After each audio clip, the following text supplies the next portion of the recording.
Dudes, dudettes, quick video, real quick. How to change out this corner light. Yeah, I know it's straightforward stuff, but somebody said it's the simple stuff that you need to show. So here we go. It's dead easy. So in here, let's go around that. You have the electrical connector there.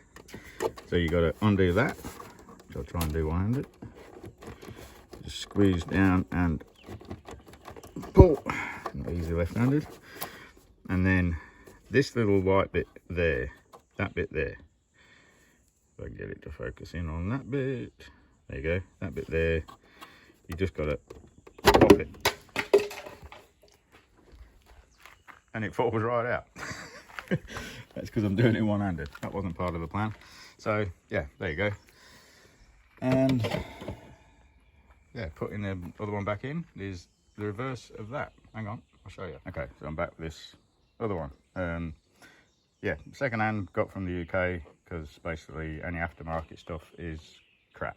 So good second hand one. We'll try and show you. You just gotta get it in line, sort of, and then push, and you hear that click. That's a click of it going into place.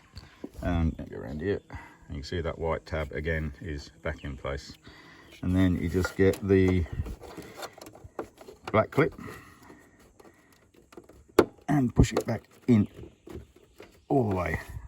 Right, that's not quite all the way. I'm going to need 2 hands for that. Simple as that. Same on the other side. Have fun.